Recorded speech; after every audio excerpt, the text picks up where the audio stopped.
We are live, ladies and gentlemen, boys and girls. Welcome to the Nolan Hawkeye Anthony YouTube channel. And I thank all of you for being here wherever you may be. And of course, however you may be listening. I said in a few previous videos that when I do kind of the more like laid back content, car ride rants, basically any form of video that's not with like my best camera, with my best mic, where I'm doing it on my computer. I don't do the boom opening. But there's been a few you guys now who do quite like it. I'm sure there's some who could go without it. And I think even when I started my channel, there were a few people who said, you know, why do you say boom? What's the reason for boom? And it's really simple, quite frankly. You know, I believe in having energy and having something that sets you apart. And I want you guys to immediately, when the video starts, you know it's me. There's a certain emotion that is evoked. There's certain personality that's evoked, and a certain positivity that is evoked. So, but I recently had a comment, somebody asking, you know, why I don't say boom, and it made me think about it. I'm like, you know what? At the end of the day, I do this for you guys. Obviously, my love of Iowa sports. But if I can do something that is something to do for you guys, especially if it's asked in a respectful, kind, and positive manner, then I'm absolutely going to do it. So I think I'm pretty much going to do it in every single video from henceforth, unless it's like a YouTube short or something like that. So anyways, let's dive into the topic of the video today. It's going to be a quick video. This is going to be on Trevin Jirak, aka Trevin Jirak. Like I said, I already know there's going to be people who come forward and correct his name. And full disclosure, I already did a video on this guy as well as talking about Brennan Sullivan. But I did want to revisit this guy. I think because there's some things that have come to light for me that weren't there when I first made the video. But there's also some things that I still want to say that maybe I didn't say in the video. And still, this video won't be very long. If you guys see me looking this way, it's me watching some of his highlights with my computer. So I said in the first video that this just kind of makes sense. You know, at this point in a recruiting cycle for the senior class, pretty much all the guys that are D1 talent are committed. Okay, there's only a handful of guys, especially at the Power 4 level, that are Power 4 possible guys. Okay, that doesn't mean that they are Power 4 guys. I'm saying Power 4 possible guys. Guys that are getting looked at by Power 4s. They may not have offers, but they're getting looked at by Power 4s. Or guys that have full-blown scholarships and are committed. And so all these teams have their scholarships taken up. And Iowa was one of those teams.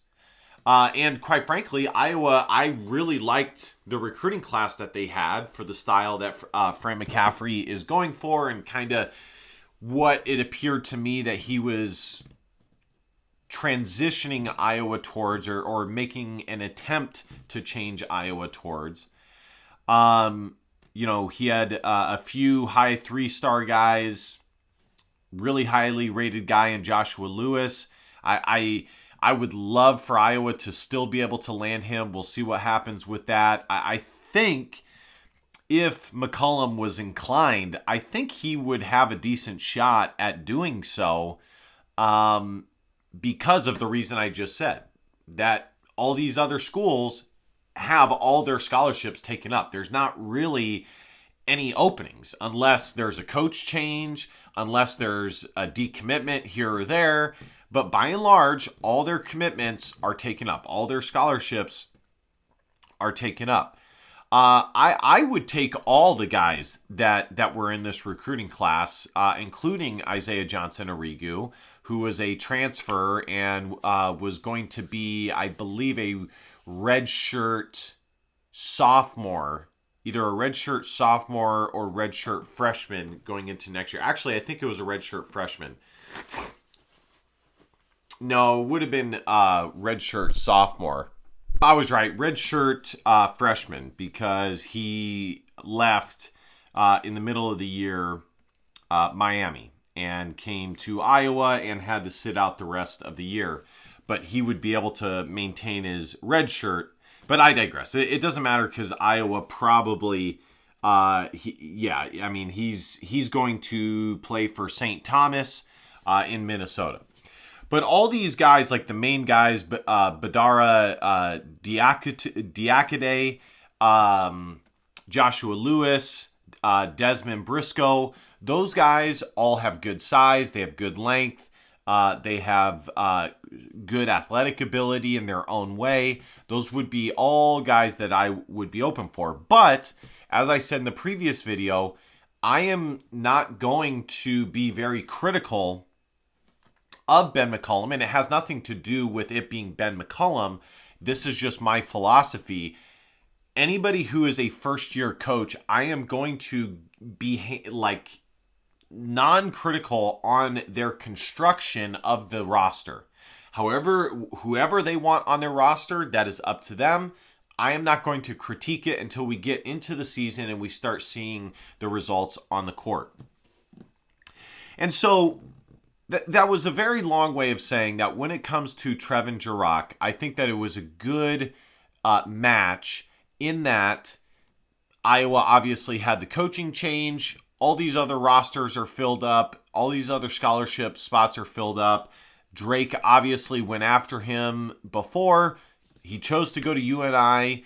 They weren't able to land him. Now Ben McCollum's at Iowa. He has a little bit more cachet. Iowa's a big name, big school. They land him.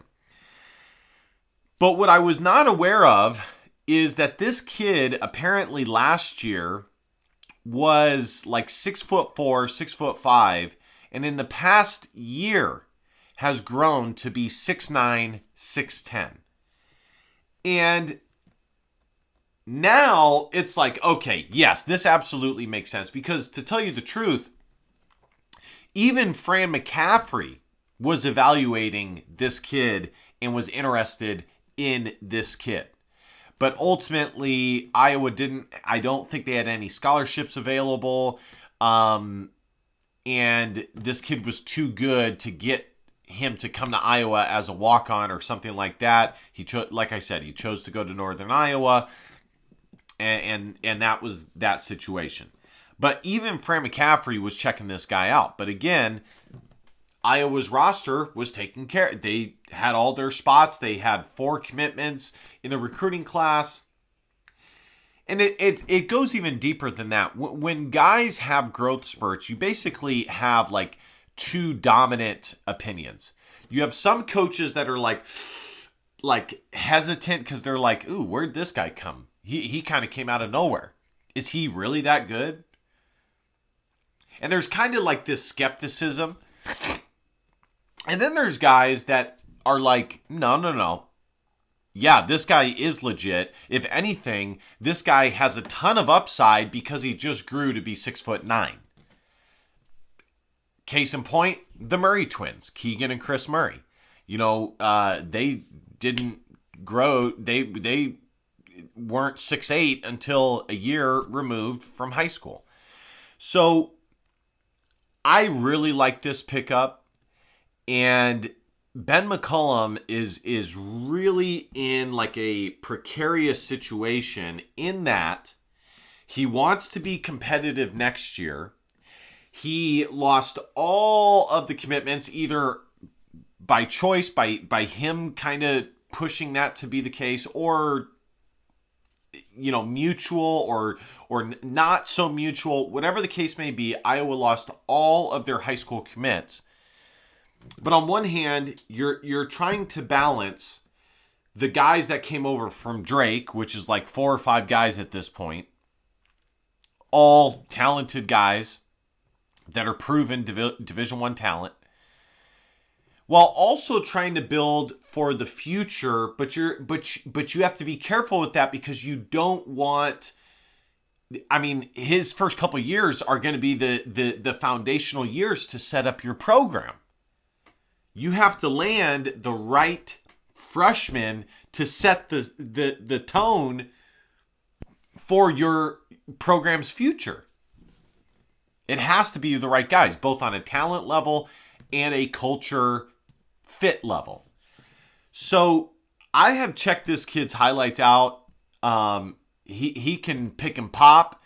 One thing I said in the previous video that I don't take back. It's not wrong, but it wasn't right in the context that I meant it. I said that Trevin was going to need to hit the weight room, which is true. But it's more so in the aspect of refining the size that he already has. He kind of has some baby fat on him. I mean, he definitely has some man muscle, don't get me wrong, but he can slim down, he can get more efficient. The way I like to think about it is, think about Luka Garza in Luka Garza's freshman season versus what he looked like at the end of his time. And even Luka Garza, I think, is a little bit different, because Luka Garza was on the skinnier side, but still, he had some of his baby fat, his adolescent fat, and but he grew and hit the gym and is, physically a fit guy. So in some of the pictures that I had seen, he looked to be like a super, super skinny kid. And he's not. He's actually filled out really well. And his lower half is pretty steady and thick. He thick. So he can play inside and out. The kid is a proven winner. I believe Valley won 3 state championships in basketball. Is Iowa basketball the premier state for state level basketball? Maybe not. I mean, I don't live in Iowa, so I can't say. I'm sure at the high end, it's just as good as any other state, within reason. But still, you can only win where you're at, and he competes in the biggest conference in the state of Iowa, with the best competition in the state of Iowa, and to win 3 state championships is a big deal. I believe it's 3. It's definitely 2. So I really like this pickup. I do. He can play inside. He can play outside. He's got good size. Obviously, 6'9", 6'10". And the biggest thing that I was not aware of is the recent growth spurt. So there's some untapped potential that is there, because with any recruit, you're always worried, are we getting them at their peak, or do they still have some levels and some gears to get to? Unfortunately, there's not a ton of highlights on him, so I kind of, have to sparse through it. But he has post moves.